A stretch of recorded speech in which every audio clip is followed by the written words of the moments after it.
It's important to understand what the 5G is doing and what they say it's doing. We're told on the IEEE beamforming document that this technology cooked your eyes like eggs in World War II.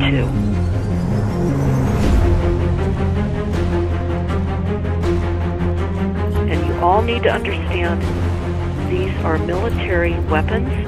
These are assault frequencies. If you garner nothing more than that, that's what you need to know. It's microwave radiation warfare, is what this is.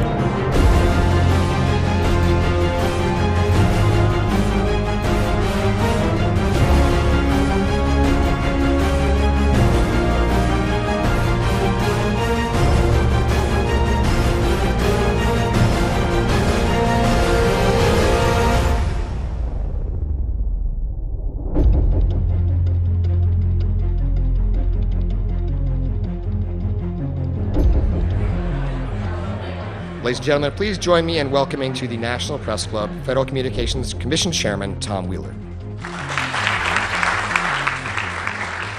It's an honor to be here at the National Press Club. The first generation wireless, 1G, was voice. The second generation, 2G, allowed both talk and text. Third generation, 3G, the internet, in a limited way. And today's technology, 4G, completed that digital migration. But if anyone tells you that they know the details of what 5G is going to become, run the other way. This video is brought to you by the number 5 and the letter G. And pretty soon, everything else will be too. I have to tell people 5G is a killer. I'm Mark Steele. Anybody who hasn't heard me, I'm a weapons systems head-up display expert. I'm one of the leading experts in the world. I've actually broke cover in relation to this, and the reason I became an expert was because I invented them. What I'm going to say to you today, do not believe a single word I say. Not one. I want you to do your own research. You'll find it's absolutely terrifying. You got your body card? Aye. Oh, good lad. Right, because I can talk to that. This 5G rollout is a weapon system. I've got a letter in with central government because I know about weapon systems more than anything other. In Britain, in a place in the north of England called Gateshead, a scientist there called Mark Steele has been very publicly and actively warning people about the effects of LED streetlights, which he says in Gateshead are emitting now 5G. Right, what's the crack? Hey, lads. I'm just having a word with these Gateshead council workers about replacing these transmitters on these lights that are causing harm and assaulting the community. This is an existential threat to the economy, to the environment and humanity. If these transmitters are everywhere, then everyone's at risk, surely.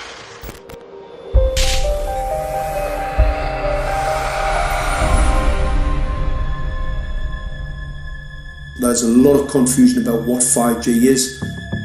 The G stands for generation. So you started off with the first transmitter system. Back in the 1980s. In the 80s, yeah. So you had 1G, then you had 2G. And as the generations moved on, you started to see more complex signal systems, cleverer pieces of antenna designs, etc., etc. So the whole thing became more data, quicker downloads, etc., etc. However, 5G is something completely different. Alright, let's get a breakdown. Let's tell the people what this really is. This is the 5G transmission device. That's a hell of a beast, that, isn't it? These are the uninsurable transmitters. Just get a good look at that, guys, because obviously I know there's quite a few experts who want to see more detail about the transmitters and the chipsets. Just have a good look, boys. This is the control management system masquerade. There's an antenna there, you see that? What is this phased array antenna here? What's that? This is for phased array, alright? As you'll see, it's got a driver, it's got some chip there. It's one chip. Look at the chipsets on this. This is your dystopian world. What did Gateshead Council say? I'll tell you what, I think we better send some of these educated fools back to school, or just send them to prison, whichever's the easiest. I think prison's probably better. Alright, that's 5G, guys. That's 5G hardware.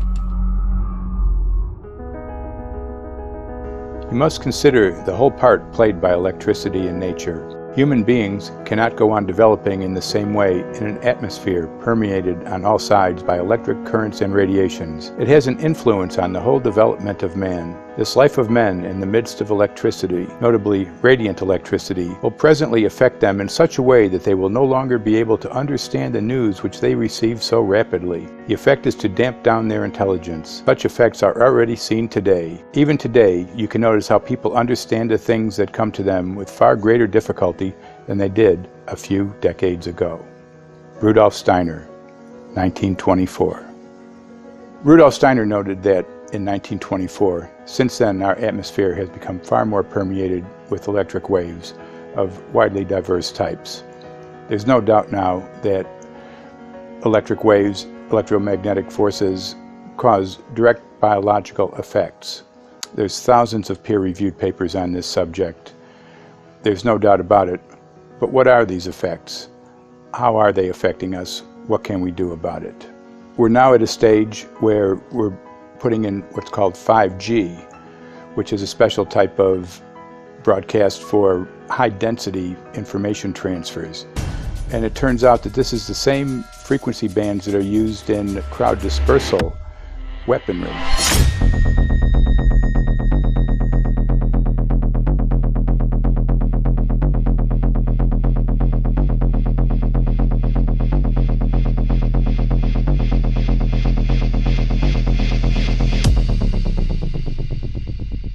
5G, first and foremost, is densification. So it's significantly more transmitters in close proximity to a human, and it is also a sophisticated, illegal, unlawful transmitter. What I mean by that is it is a high gain dielectric lens antenna, and what that allows 5G transmitters to do is to 3D map its environment in your home. The 868 megahertz frequency is specific for battlefield interrogation systems, so sub-gigahertz. It allows the signal to travel through concrete brickwork with ease, and it can actually data gather. It is a target acquiring system. Phased array is basically radar off the battlefield. It is extremely good at identifying targets and being able to lock onto targets. And not only that, it can specifically target you as an individual. So any judge sitting on an interesting case, let's say, any lawyer, any barrister, anybody doing any work that is potentially controversial, your life could be at threat. So the antenna design that you currently have on top of these LED streetlights, masquerading as a control management system, it basically battlefield interrogation equipment. The first phased array unit was actually called Mammoth, used by the Germans during the Second World War to identify Allied aircraft. Obviously things have moved on significantly since then.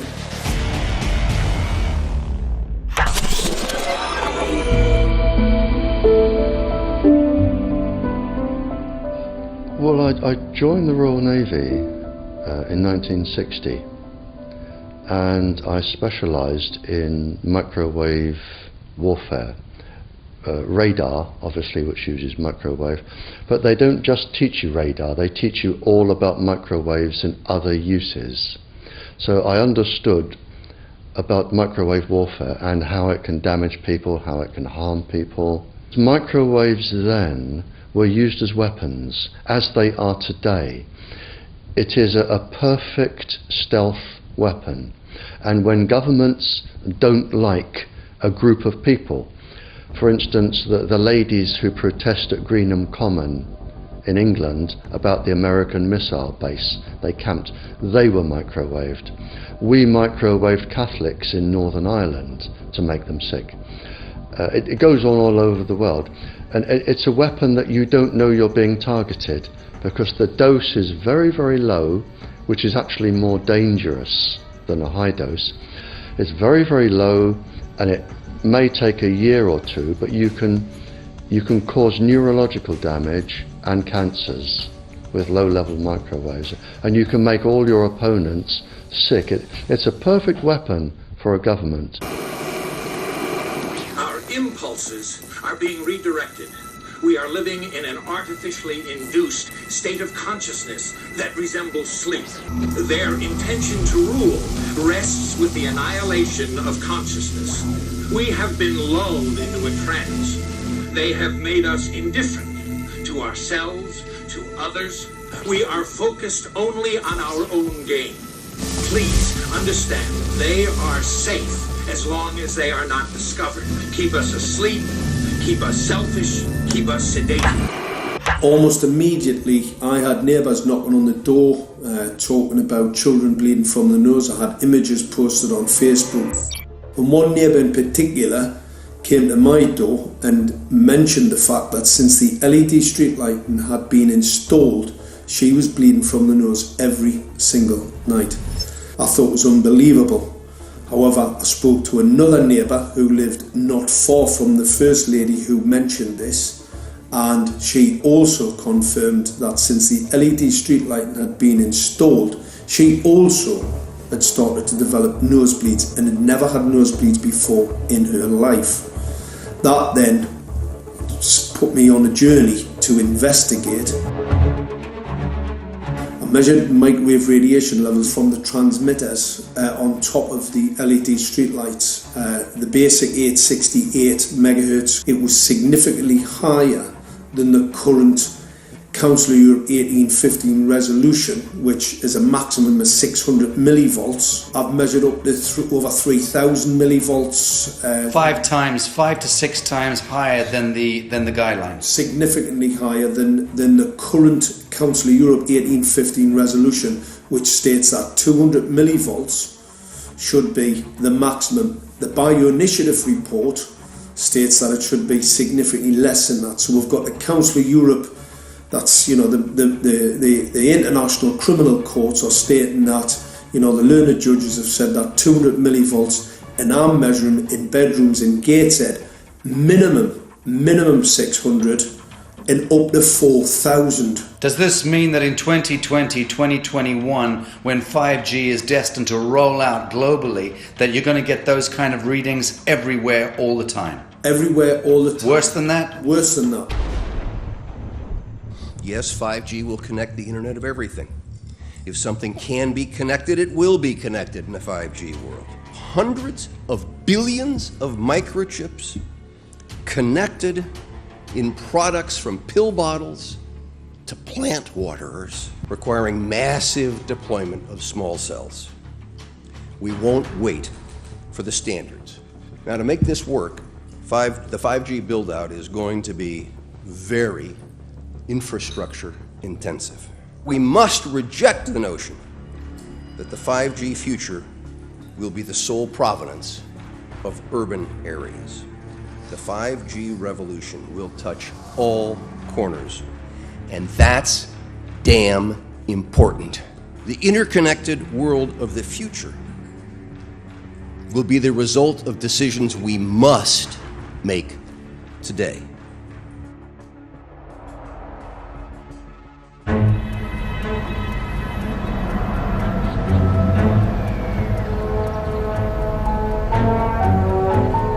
The main issue before us today is Senate Bill 637 and Senate Bill 894, the former by Senator Hune, the latter by Senator Knopf. We're going to invite the first four witnesses in support of the legislation, and that would be John Jones with Sprint, David Lewis and Andy Emerson with AT&T, Neil Krevda with Verizon, and Frank Iacovetti Jr. with T-Mobile. So be straight with me. Is it true? It could be. No, well, very few cases. There was an unfortunate incident out in Iowa. Look, gentlemen, practice these words in front of the mirror. Although we are constantly exploring the subject, currently, there is no direct evidence that links cell phone usage to brain cancer.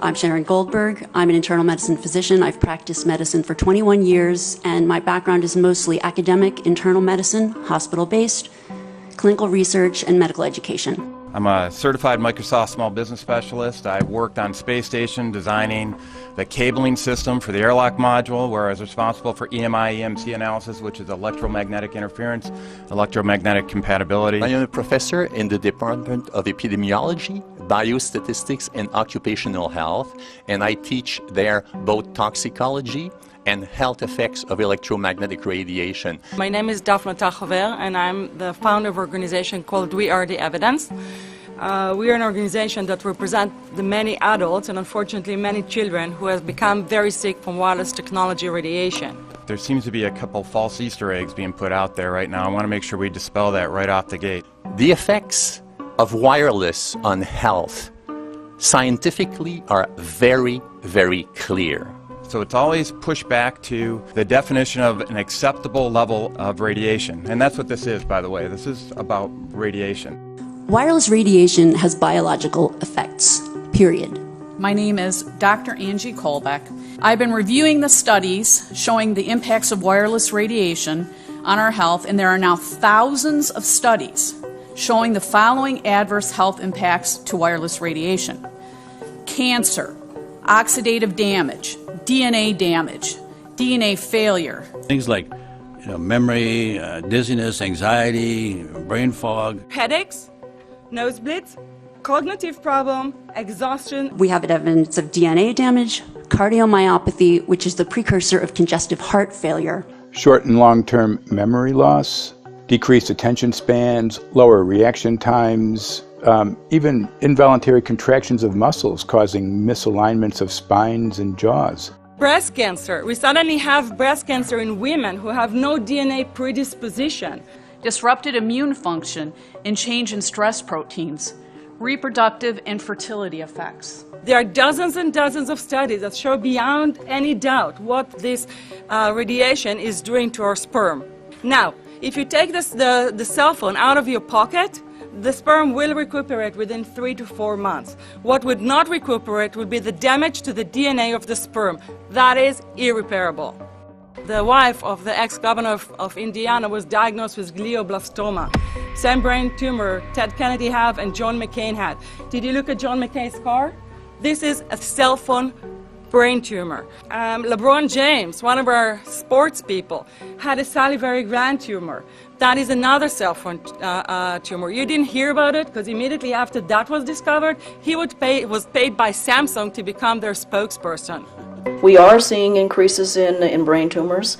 We're seeing increases in Alzheimer's. We're seeing increases in all of the neurotransmitter diseases, ALS, Lou Gehrig's disease, Parkinson's. These are all disease systems that are known to be associated with low-level energy exposures. We talk about 24/7, around-the-clock exposure, wherever you are and your whole body. You never get away from it. And it seems from our studies that maybe your immune system can cope with for a time, but it will deteriorate. Then the irradiation will definitely damage cells at a deeper level, and the question is what will then happen? These are out of peer-reviewed papers, so these are not just hypochondriacs thinking that they're doing it. We're having real problems with this. This is no longer a subject for debate when you look at PubMed and the peer-reviewed literature. These effects are seen in all life forms: plants, animals, insects, microbes. So 5G is not a conversation about whether or not these biological effects exist. They clearly do. There is scientifically evidence that is so strong that you can be certain that the standards used by the SCC to manage health effects are wrong. We need to start measuring how much radiation are people being exposed to. before we roll out 5G, there are 4 kinds of electromagnetic fields that we know are harmful to human health. So radio frequency radiation, magnetic fields, dirty electricity, and electric fields, okay? Our exposure, any given person, and all humans are affected by EMFs. What is our exposure in a day? It's not one cell phone. It's cell phones, it's multiple wireless networks, it's smart meters, it's cell towers. It's this sandwich, and it all adds up. The data we're going to look at are all published science, testing results, or public standards. At the bottom end of the radiation scale of what's called power density, or signal strength, is the minimum level at which cell phones will work, which was found to be 0.2 billionths of a microwatt per centimeter squared.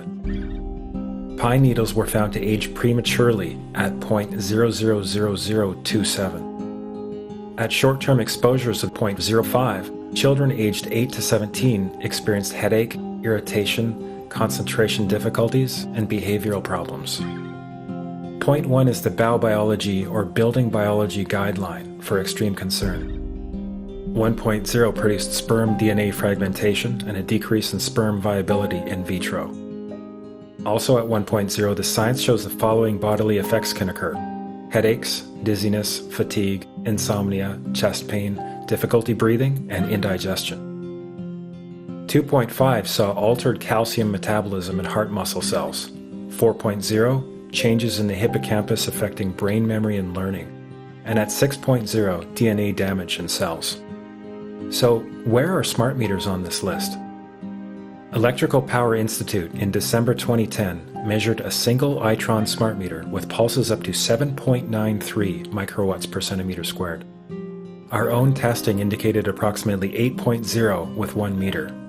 These tests are at a close distance, approximately 1 foot away from the meter, but an infant's crib could be just as close on the other side of the wall where the meter or bank of meters are installed.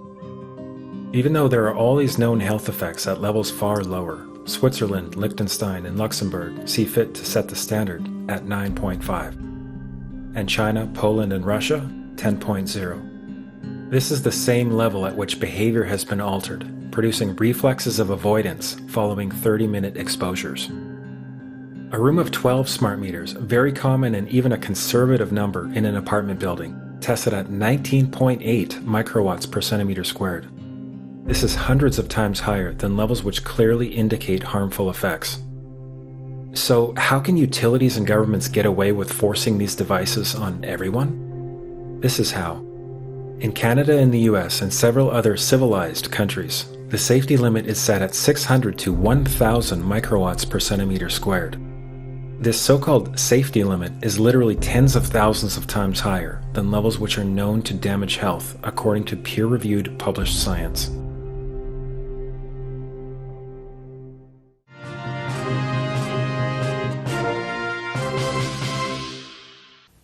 Faster, better, more reliable internet. That's the promise of 5G technology, but there is also the peril. Health hazards associated with radio frequency that is higher also and requires more transmitters and antennas. And the stark, simple fact is the health hazards are unknown and unstudied. And that is a sign of neglect and disregard on the part of the Federal Communications Commission that seems unacceptable. There have been no answers so far. The FCC basically has said everything's fine, but in order to reach a conclusion about the health and safety of this new technology, we need facts. Mr. Chairman, thank you for having this hearing.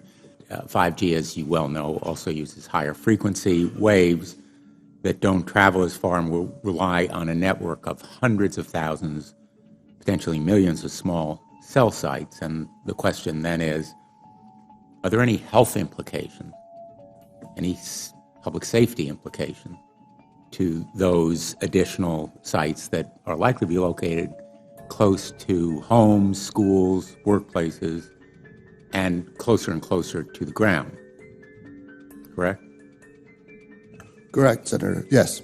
So my question for you, particularly Mr. Gillen and Mr. Perry, how much money has the industry committed to supporting additional independent research?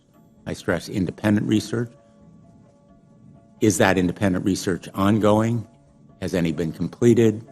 Where can consumers look for it? And we're talking about research on the biological effects of this new technology. Thank you, Senator. I think, thank you for your focus on the issue. Safety is paramount, and as you alluded to, we rely on the expert agencies, we rely on the findings of the FDA and others as to the requirements to keep all of us safe. There are no industry-backed studies, to my knowledge right now. Happy to visit with you as to what opportunities you think there needs to be more studies, and we're always for more science. We also rely on what the scientists tell us. So essentially, the answer to my question, how much money? Zero. I can certainly follow up with you, Senator. To my knowledge, there's no active studies being backed by industry today.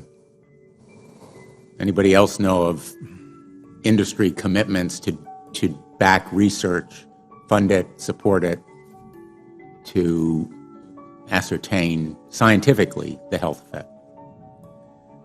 No, I'm not aware of any. So there really is no research ongoing. We're kind of flying blind here, so far as health and safety is concerned. Thank you, Mr. Chairman.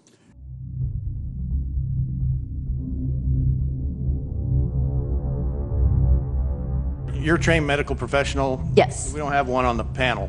What are we to make with of the American Cancer Society, for example, telling us there's no evidence of harmful product? Many of these organizations have conflicts of interest. Very briefly, if you can, what do you mean by conflict of interest? One of the first things that you teach residents is that you always have to look at the funding. There's a tremendous amount of sponsored research by people who are hired to do studies to find no effect. And that's plagued this field in a number of countries. The radio frequency radiation work that we did was supported by Motorola. The relationship was really very cordial and very stress-free, but only up until we started generating data. These folks were very, very upset and began to talk about how are they going to handle this, what sort of spin can we put on this, what can we expect from this, and from that point on the relationship changed. What we saw was that Motorola began to exert more and more control over the work, telling us what to do, telling us how to write abstracts, what to say in the abstracts, what to say in the papers, how to do the work. No, don't do this. Yes, do it this way. This was unacceptable. I had completed our study of DNA damage, and I submitted the final report to Motorola. They simply weren't willing to accept my interpretation of my study, my evaluation of my study, my knowledge of science at that point, and tried to urge me not to publish the study. Did you hear about people coming to you as far as having complaints about illness? We were made aware of health complaints following installation of smart meters, and we wanted to verify this using our field work. So I measured the field of about 30 different people while they stood 1 foot in front of the smart meter, and in every single case, the human energy field was obliterated as they stood in front of the smart meter. So in our first slides, what we see is normal cells, and the structure of the cells is intact and sound. This is what we would expect from a normal sample. So after 2 minutes of exposure in front of the smart meter at about 1 foot away, we see a totally different story. Sample 1, you can see a lot of degradation in the cells. The cell walls have been broken, and you see changes in the cells which are called mycoplasma. It shows a mutation to the cell. In the second sample, we see a different type of degradation to the cell membranes. You can see a corrugation here. This is called bottle cap formation. and it's known that this occurs due to oxidation or exposure to free radicals. So this third subject, when we did her sample, she had to be pulled away from the meter after 45 seconds because she complained about an increasingly severe headache. And here you see a phenomenon called rouleau, where the red blood cells are stacking up, which makes it very difficult for the blood to deliver oxygen to the tissues as they would be their normal function. Every single one of these is a degradation. Every single one of these shows a trauma to the blood cells, and that came from something, and the only variable was the smart meter.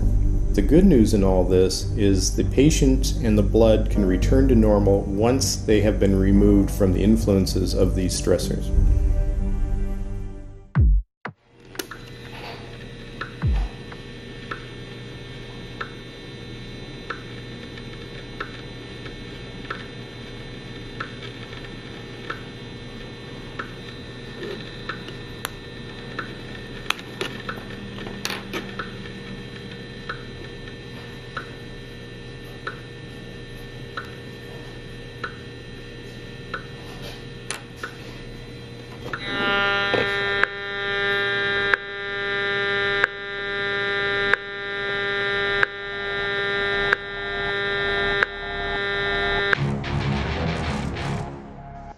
Some of the effects that we can look at, well, one thing is just our regular Wi-Fi, 2.4 gigahertz. That's in the same range as microwave ovens, which are also called radar ranges, because that is radar.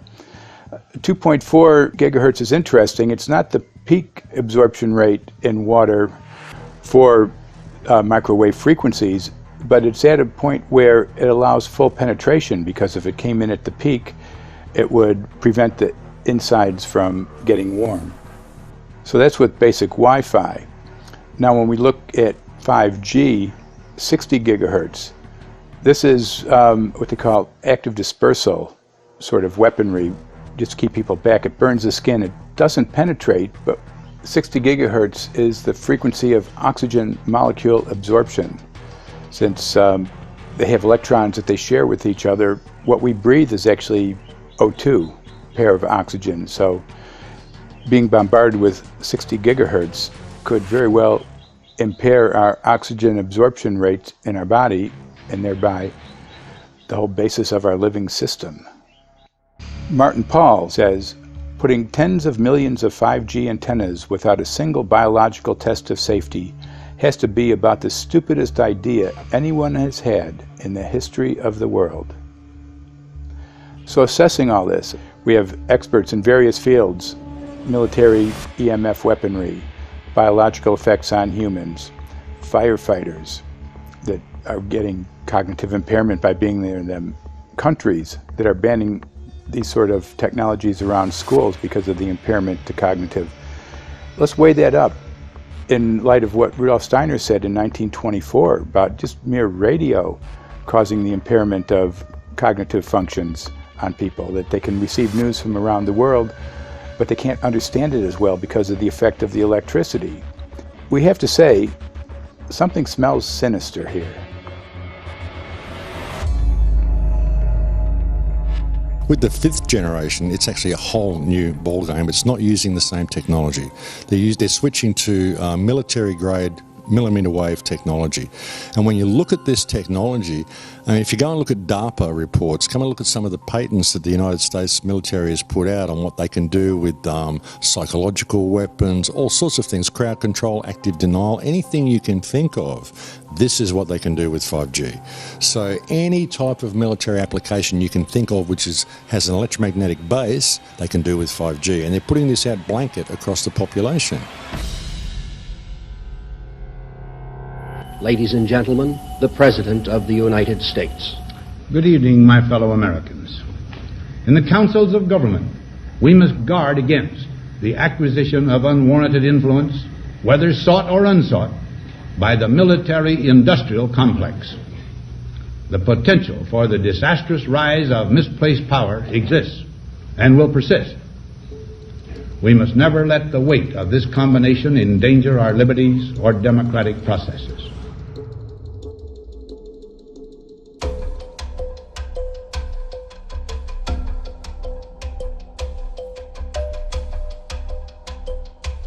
The FCC is a capture agency. They probably conducted what I believe to be the biggest fraud on the public ever conducted.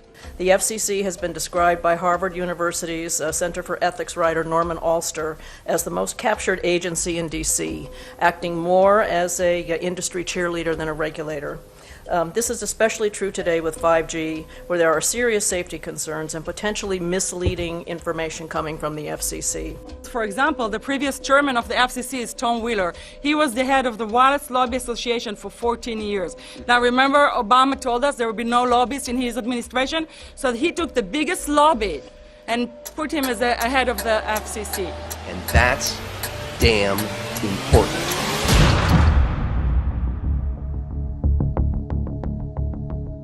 In 1993, the FCC started a rulemaking to adopt the IEEE regulations on this issue.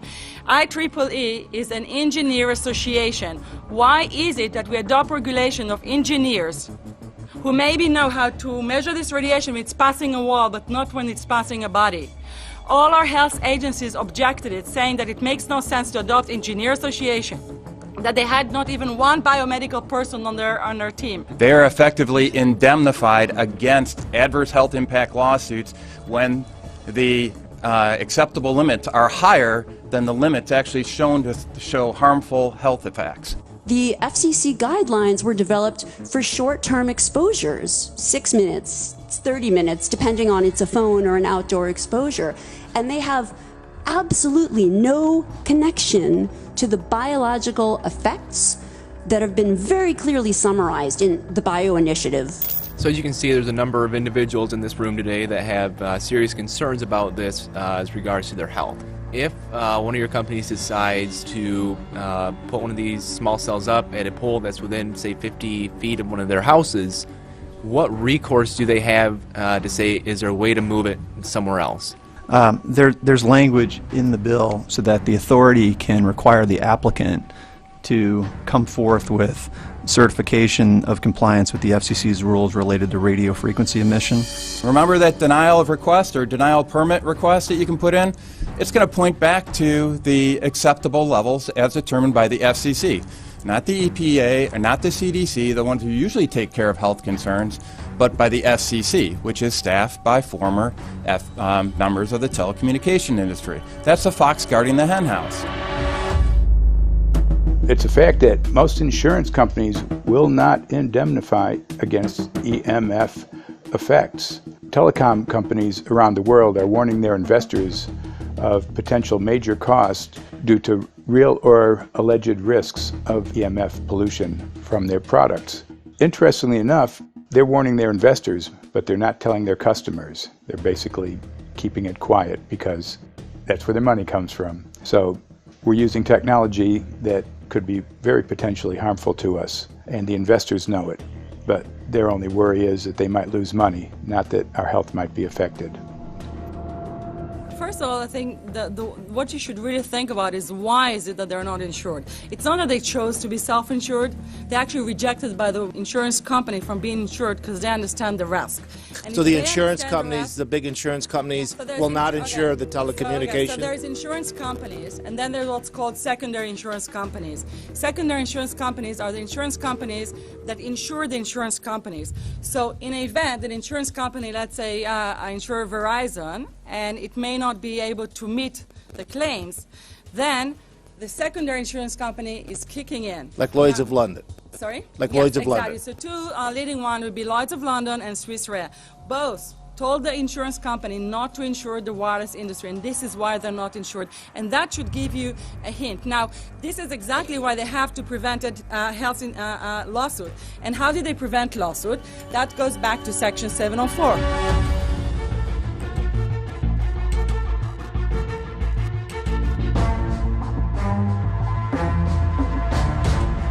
Section 704 was passed in 1996. This is how our rights in regards to health were taken away by the wireless industry.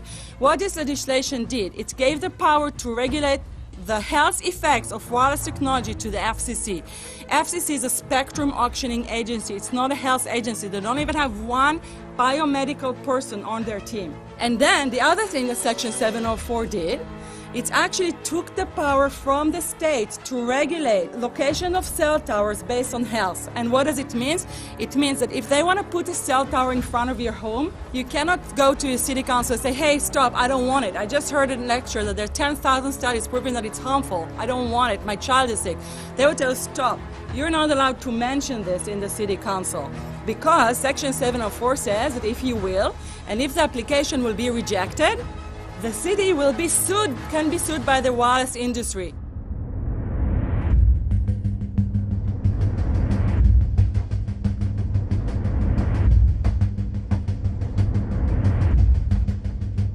A major U.S. government study on rats finds a link between cell phones and cancer. Very first government study linking the radiation from cell phones to cancer. Two-decade, $30 million federal study out today found there is some evidence of a link between cell phone radiation and brain cancer. Professor, what is the NDP? I've heard that study several times. NDP is what? So it's a $25 million study on rats and mice that was supposed to demonstrate that there were no effects of radiation below thermal. And in fact, it demonstrated exactly the opposite. And it follows on the heels of two major studies on animals that said exactly the same thing. And that study was designed perfectly to make sure that it cannot be challenged, that there will not be any doubt. That's why it took them 14 years. That's how they prevented discussion of health. And why do they want to prevent discussion of health if there's no problem with health? Simply put, FCC is completely unprepared, unable, and possibly unwilling to oversee 5G for safety, even as it barrels toward us. They are falling back on tired definitions and panaceas long since disproven by science.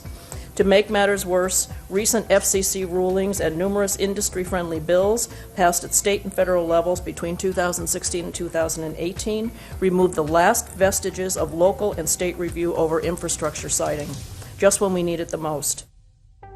When those first studies were performed years and years ago, nobody knew about the importance of the microbiome, the role of the microbiome and the immune system, and even less the role of the microbiota inside our brains, that is, the microbes that are normally resident inside our brains, whose influence on brain function is nothing but immense. And you may think, well, who cares about the microbes?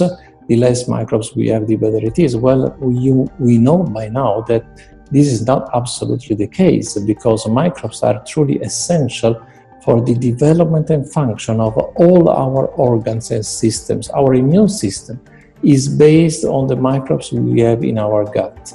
And our brain also has microbes that influence its function. In tests, it's been found things like mold.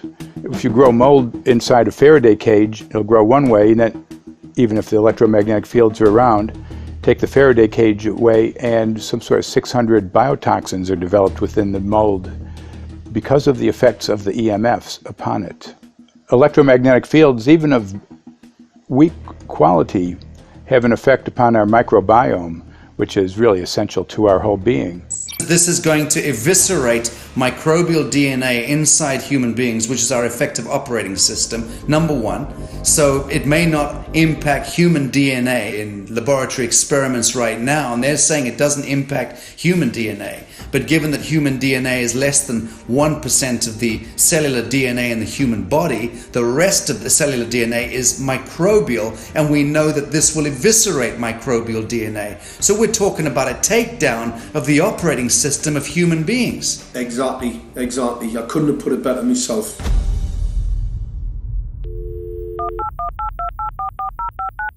John Brandt. Good morning, Mr. Brandt. Wow, this is Amanda from Virginia. Hi, how are you? Hi, I've been trying to get a hold of you for months now. You guys are covering up chemtrails. No, we are not covering it. We have no reason to cover up chemtrails. Of course, you have every reason to cover it up. Every reason. It's called What losing your reasons job. would that be? Oh, well, you personally, you would lose your job if you were to reveal anything to me, and it's probably unsafe for you to even be speaking about this, No, considering it's not the types of individuals you work for. It's not unsafe. It is unsafe. There's no problem with us talking on. You're a citizen. You're making a complaint. Oh, Lord, have mercy on myself. It's a complaint in an area that we don't have authority to regulate.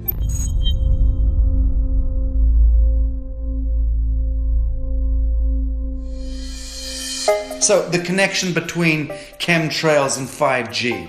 It's all interconnected. The metallized particulates that would allow the 5G phased array, so basically the radar, it would allow it to be able to identify you, so it can watch you, it can identify you in your own home 24 hours a day, 7 days a week. For the last X amount of years, we've been through chemtrailing, and that is now the cat is out of the box. We've had these nanoparticulates raining down on humanity for years now, impregnating our bodies, by best accounts staying inside our bodies. Those nanoparticulates, what you're saying, are building up a kind of a phosphorescence glow capability so that we can be flagged up in our homes, behind concrete and steel, inside bunkers, in the basement, doesn't matter where you are. The 5G will be able to now triangulate, map and read you, because you as a living being are impregnated with these nanoparticulates, which are acting as a kind of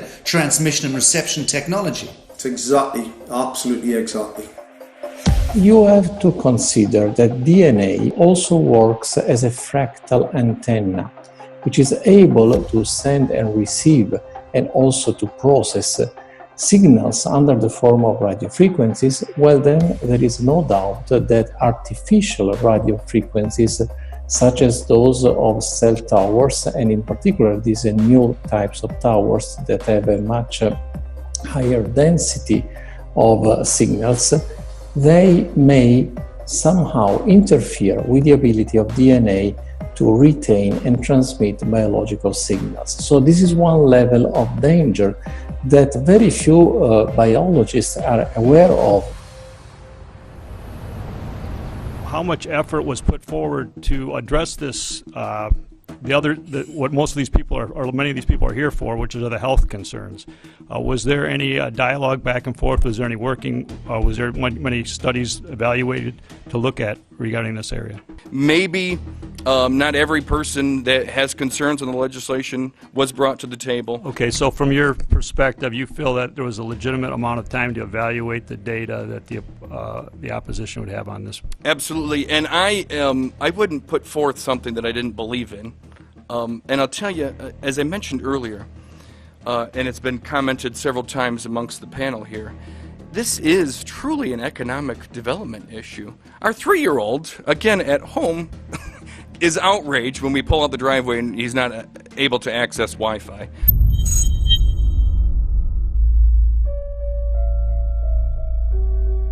I think anyone who puts Wi-Fi into a school should be locked up for the rest of their life. I really do. I think they're not fit to walk on the surface of this planet because they haven't looked at the research, and whatever incentive they have, it is not worth the genetic problems that parents are going to face with their children when they're born. France has banned Wi-Fi in nursery schools and put warnings out for regular schools because they're finding there's impaired learning capacity in children when they're around Wi-Fi. And they have to put up warning signs where they put Wi-Fi transmitters.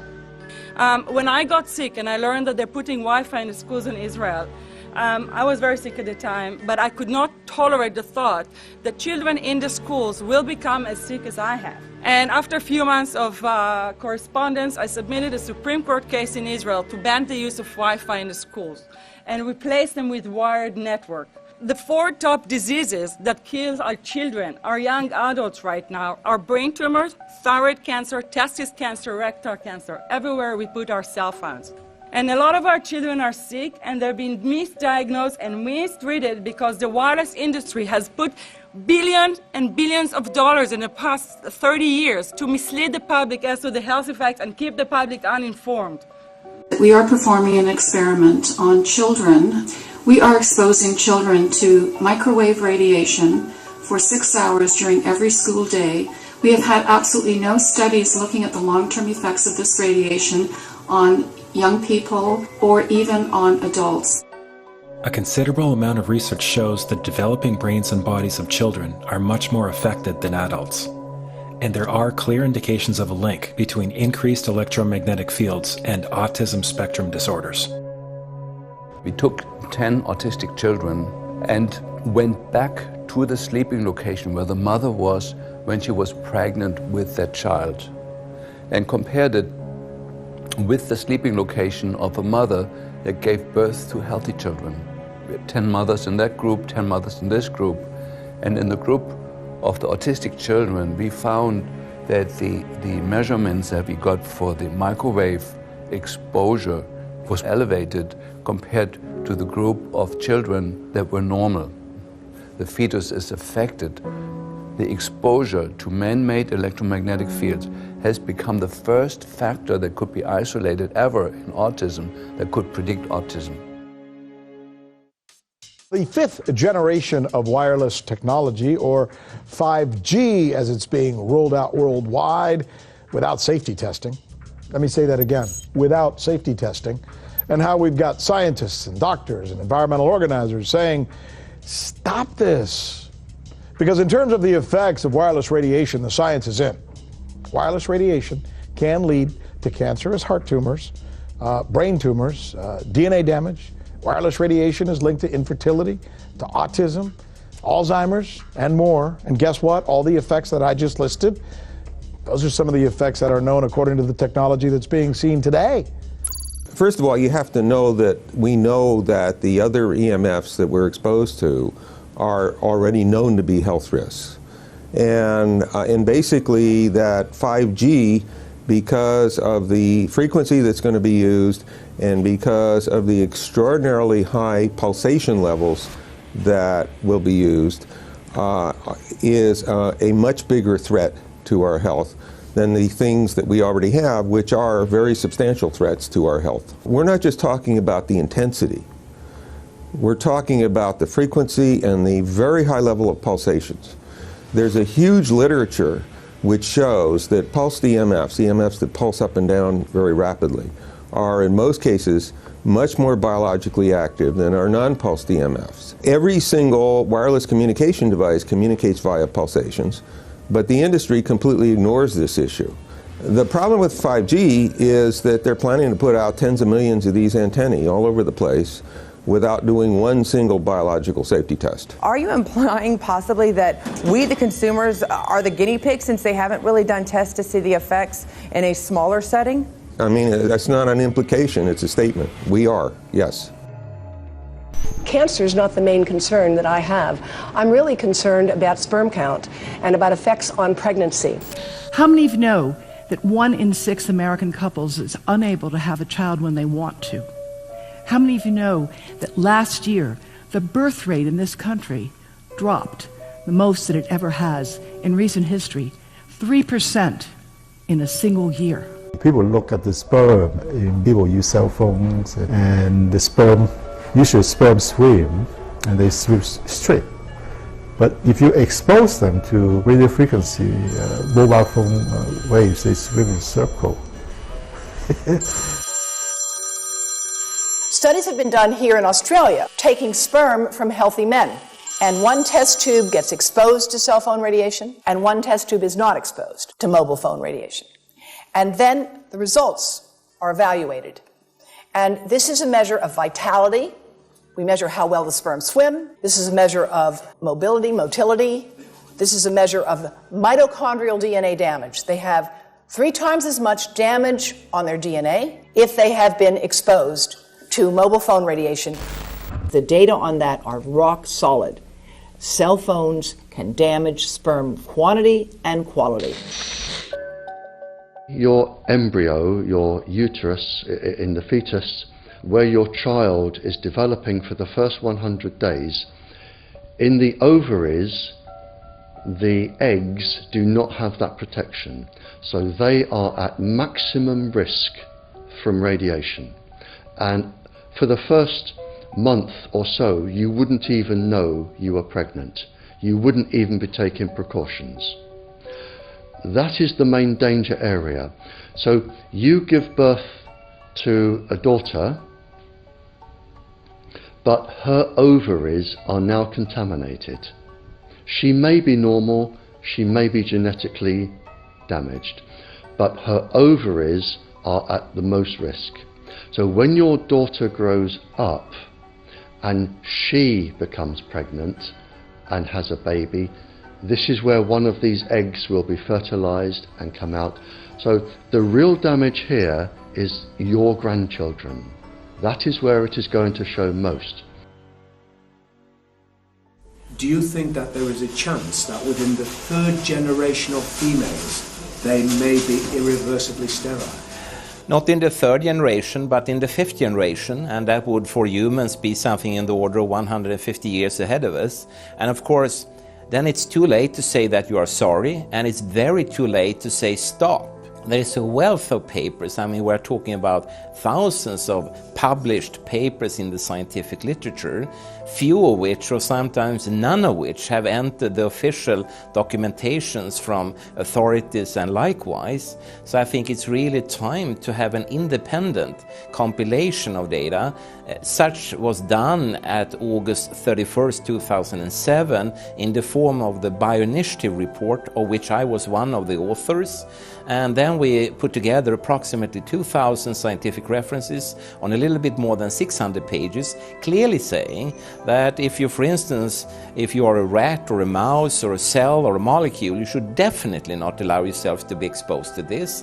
And in the meantime, we have this full-scale experiment using our own kids.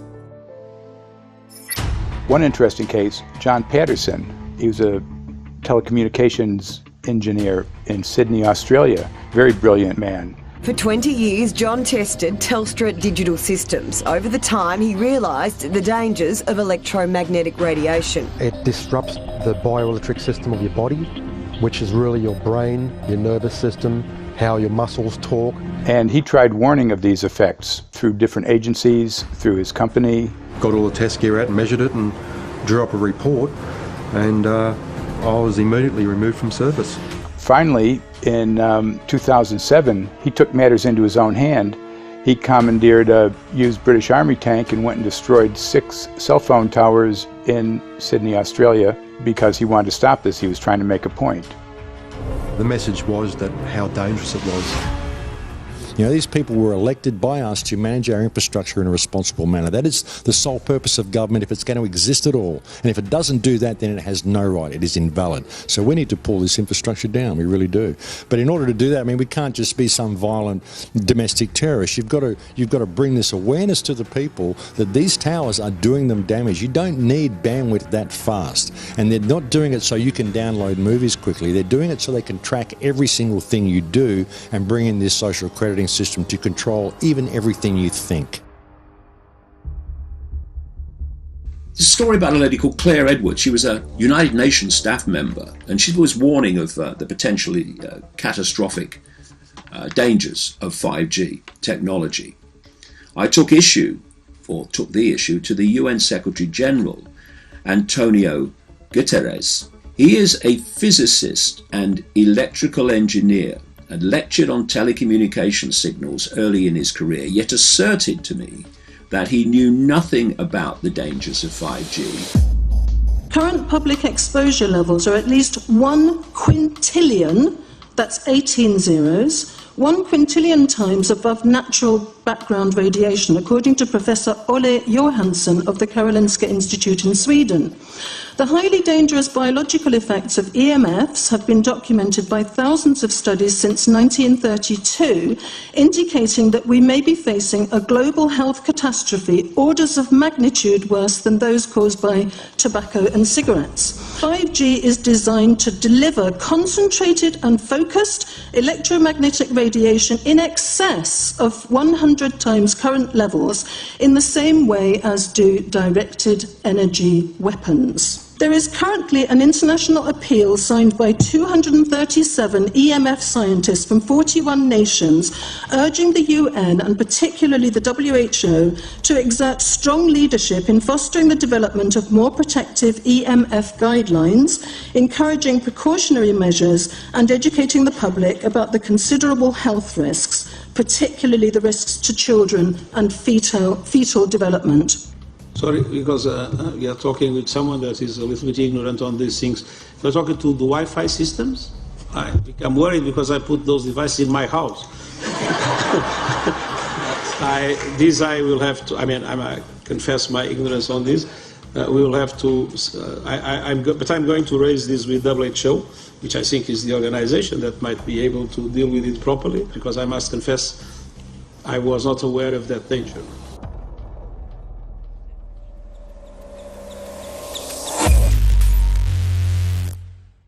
In 1996, when the Telecommunications Act was passed, in it was a provision essentially that kept local officials from addressing health issue concerns when approving or not approving a cell tower. So that's correct. But then something new is happening. We've talked a lot about it on the Solari report, thanks to Jason Bowden-Smith and his website EMF Warriors. But this is new. This is very, very new. So you're basically, sending out an appeal on something that in one sense hasn't happened yet. This is not just an incremental change. This is a big step up.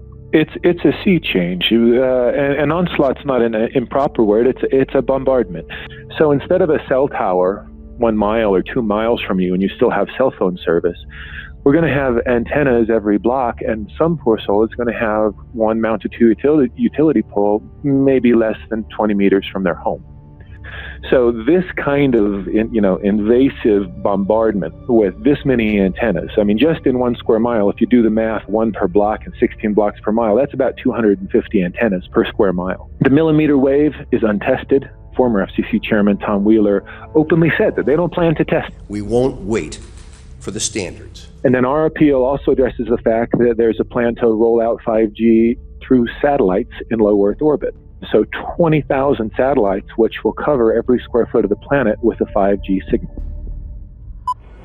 6, 5, 4, 3, 2, 1. Night after night, politicians and other leaders were telling Americans that Sputnik revealed that we were at great risk. Not just our pride, but our security is at stake. If Russia wins dominance of this completely new area, well, I think the consequences are fairly plain. Probable Soviet world domination. We choose to go to the moon in this decade and do the other things, not because they are easy, but because they are hard. Because that challenge is one that we're willing to accept, one we are unwilling to postpone, and one we intend to win. Welcome, everybody, to the White House. This is White House 5G Summit. My name is Justin Clark. I'm the Director of Public Liaison, and we are thrilled to have you here today. Really happy to be joined by a lot of leaders in industry, members of Congress and the Senate, White House leaders on this, and people from the FCC. Before we start, one, we are government, so don't assume we know anything, okay? I do agree, I don't know anything. I have become accustomed to giving speeches in my new position on subjects about which I frankly know very little, and we need more cell towers and connections in Connecticut, my home state. It's ridiculous. The U.S. is in the lead thanks to our private sector as well as the work of the FCC and this administration overall. But China and South Korea and many other countries are eager to claim this mantle. We have every intention to deploy 5G first and reap the benefits of faster and more robust wireless. Yes, I hope we beat China, of course. And get to gigabit speeds and low latency, and the race has begun. Let there be no mistake. The race to 5G is a sprint. Winning the global race to 5G, it's a national priority. We must bear in mind the national security implications of winning the race on 5G. Today we're talking about the importance of being first in 5G, continued commitment to putting America first in the race to 5G. We're calling it America First, 5G First. Well, our strategy is called the 5G Fast Plan, a plan to facilitate America's superiority in 5G technology. Connected devices for health applications, which I love, has the capacity to make people healthier, as I understand it, a lot of medical applications. Industry is not asking the government for money to build 5G networks. They're asking us to cut the red tape that surrounds infrastructure deployment. We cannot let today's red tape strangle the 5G future. The red tape slows and sometimes stops the building of densified network facilities necessary for 5G. As we continue our efforts to keep government out of the way so that America can continue its leadership for America to win the race to 5G. One path is the government regulatory path. The other path is the private enterprise, free market, gales of creative destruction, Schumpeter path. Have you ever heard that? Gales of creative destruction? It just means let it rip. The new replaces the old. With 5G, we're on the cusp of another era of American innovation. It means an even more connected world for everyone around us, unlocking the potential of the Internet of Things to become safer, healthier, and more sustainable for our future. You know, sometimes, look, we all believe in the 10th Amendment, but sometimes you have to override it.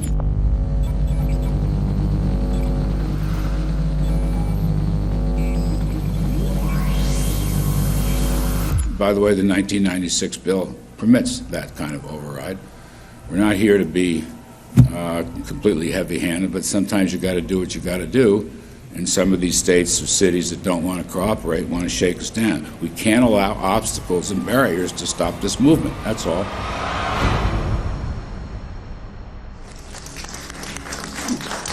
And this happened in Canada. I mean, there were some activists I was working with up there that said, well, you know, we won a victory. We got the Public Utilities Commission to allow us to opt out. And I said, boy, that's divide and conquer. They just got rid of the people that were raising hell.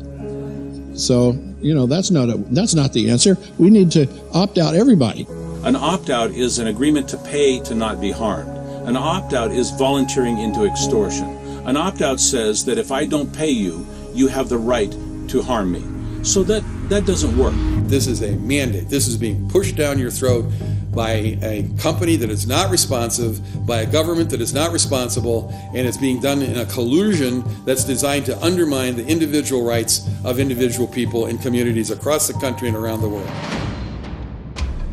The Minister for the Environment has a duty. His duty is primarily to ensure that there is cleaner, better, healthier environment for people in this country. It's a simple duty. He also has a responsibility in regard to science and innovation to make sure that that happens. What seems to be happening here, in fact one could say undoubtedly happening here, is he's using science and innovation to ensure that our right to life is threatened. There have been no public debates. There is no public discourse. There are no public disclosures as to why, when, how, what is going on in regard to 5G. That by itself is a breach of ministerial responsibility, and one which we really should look at in terms of a private prosecution against the ministers who have failed to protect our right to life.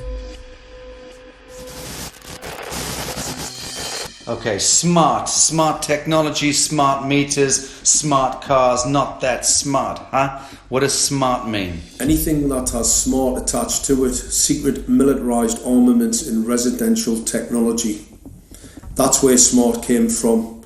And smart, every bit of technology that you see today has all been developed for either some type of battlefield, some type of intelligence gathering system, and obviously these developments have to be commercialised, and people have actually took them into their homes.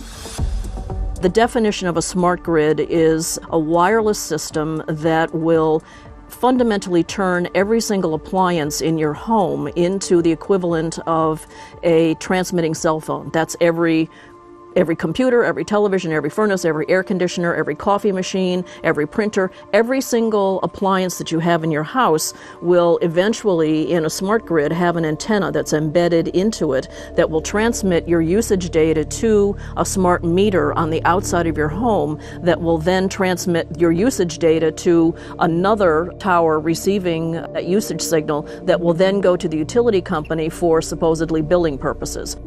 Not all signals will just be about your individual use. There will be aggregate meters that will bounce signal from house to house to house within a neighborhood that will then accumulate all of the usage data that will transmit that to the utility company. Now, what that will do is that the end metering system that is transmitting all of that data will be firing an RF signal at many, many times a second, which will increase the average homeowner's radio frequency radiation exposure exponentially.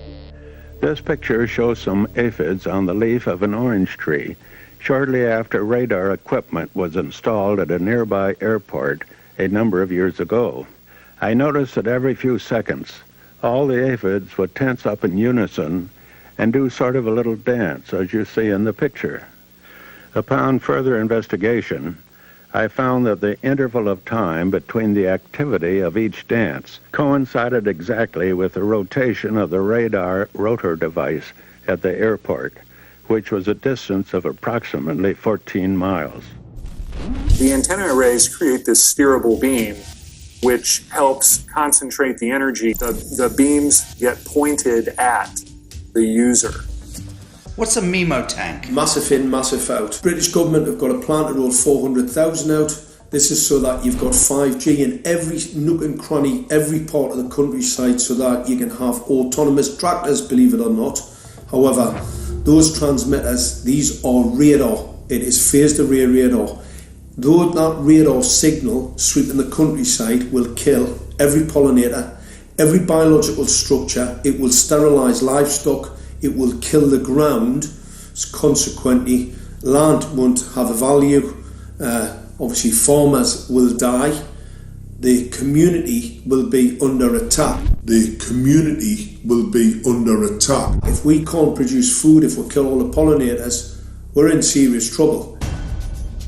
The takeaway is that 5G, the $1 trillion rollout of 5G by our friendly local government, is definitely a weapon system masquerading as a modern efficiency technology. It most certainly is. And what I put it down to, it's economic terrorism. There is no value, nil, in killing off your population, in destroying your ability to grow food, to kill all your pollinators. They may have a nice financial number on a piece of paper, but in reality, dementia, diabetes, all the things that are currently crippling the NHS, a burden on the country, illness, mental health issues, the focus of that cause can be identified and has been identified in the science. The science is proven. The epidemiological data that we're seeing on the street is now substantiating that science. The DNA inside you, the mitochondrial DNA, you can trace unchanged to your mother, her mother, her mother, right the way back to the beginning of the human race in Africa, the Stone Age. It is unchanged, the mitochondria, and that is being unchanged in your children, which means if you damage it, your child could be genetically damaged, then her child, and her child, and her child, forever. You are condemning the future generations of every single child. There is, however, a light at the end of the tunnel, or there is some ray of hope. Thanks to the principles of biological quantum entanglement that we have learned how to exploit in the field of biology and medicine, now we can transfer the information from the microbial DNA to the human DNA. And in so doing, we can train, so to speak, the microbes to withstand whatever extreme condition they are exposed to, including this new technology. And then we can train them to transfer this resilience of theirs to our DNA. So let's say that there are good reasons to be worried about the introduction of these new technologies, but fortunately, since the knowledge in the field of quantum biology, in the field of microbiome medicine is advancing as fast as potentially harmful technology, then we can exploit this knowledge to protect ourselves from any real potential or perceived danger from these new technologies. I've met with molecular and cellular biologists, with blood microscopists, with weapons development experts, frontline activists and researchers, and all the stories I'm hearing from these experts and pundits leads to the same thing. 5G is almost certainly the end game. It is an extinction event brought into our homes, into our classrooms, onto the high street, into the very cells and DNA in our human bodies. It is such a perilous threat that it is almost impossible to imagine, let alone describe. When the 5G signature goes live, it will tap into a multitude of satellites which are in geosat orbit around the surface of the Earth. Millions of surface antennas will pick up that signaling and will then scatter the signaling into hundreds and hundreds of millions of different micro antenna systems set up on street lamps and even in your home, which you're not aware of incidentally. The LED light bulbs in your home invariably contain the micro or nanotech lens flare capacitors which will receive the 5G signaling, and it will proliferate the 5G signaling everywhere by exploding the signal into billions of photons which will target everything all at the same time. This is stealth technology. This is invisible science. But what it means in simple terms is that you will be flagged up, visible, trackable inside your own home. Anywhere you move on the surface of the Earth, they will have a lock and load tracking capability over you. You will be visible to invisible masters, each one of us, all the time. Today, our governments and the corporate sector have managed somehow to infiltrate the mainframe of our civilization and are pushing through a $20 trillion infrastructural rollout without any, and I mean without any, health science running behind it. There have been no tests. Your government and your health authorities are either in collusion on this matter of genocide and ecocide, or they're just damn stupid, and I would suggest it is the latter. Shame on the technologists and the electricians who are furthering this technology in our homes, in our offices, in our streets. Shame on the legislators and the parliamentarians and the troglodytes and bureaucrats that proliferate our society today. Shame on that echelon for putting their signatures to contracts which allow the fast tracking of this technology into our homes and onto our high streets. Shame on the parliamentarians and international leadership whose wet ink signatures and seals of office are sanctioning and permissioning the rollout of something which is arguably the greatest threat to humankind. Shame on each one of us who now fail to get up out of our homes, walk out of our front doors, and challenge every so-called authority who dares to violate our bodies, our homes, and our future generations.